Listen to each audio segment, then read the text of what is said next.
சந்தோஷம். என்னுடைய GMS academy ஸ்டூடெண்ட்ஸும் சரி, வெங்கடேஸ்வரா பள்ளியுடைய ஸ்டூடெண்ட்ஸும் சரி, ஒவ்வொரு விஷயத்திலும் ஜெயிக்கும் போது நாங்கள் ரொம்ப சந்தோஷப்படுவோம். டீச்சர்ஸ், உங்க டீச்சர்ஸ் எடுத்துக்கங்களேன், உங்களை உட்கார வச்சுக்கிட்டு அவங்க நின்றுக்கிட்டே பாடம் எடுப்பாங்க. கவனிச்சிருக்கீங்களா? என்னைக்காச்சும் உட்கார்ந்துருக்காங்களா? நீங்க உட்கார்ந்துருக்கீங்க, அவங்க என்ன செய்தாங்க? நின்றுட்டு பாடம் எடுக்காங்க. நின்றுட்டு பாடம் எடுக்காங்க, அந்த இடத்திலேயே இருக்காங்க. ஆனா நீங்க என்ன செய்வீங்க? மேல மேல போய்கிட்டே இருக்கீங்க. உங்களுடைய வளர்ச்சியை பார்த்து பொறாமப்படாத ஒரே ஒரு ப்ரொஃபஷன்ல உள்ள ஆட்கள் உங்க டீச்சர்ஸ் மட்டும்தான். சந்தோஷப்படுவாங்க. உங்க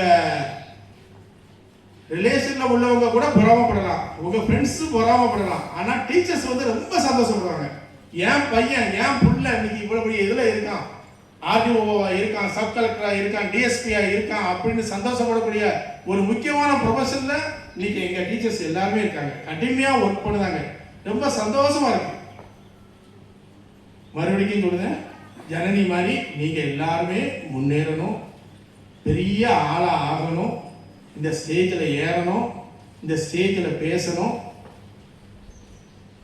இப்ப இந்த பக்கத்தில் உட்கார்ந்துருக்கிறது நம்ம தாளாளர் ருக்மிணி பிரியாவும் காம்படிட்டிவ் எக்ஸாம் எழுதி State Bank, Indian Bank, Oriental Bank of Commerce, அடுத்தது கனரா பேங்க், இஎஸ்ஐ, இவ்வளவு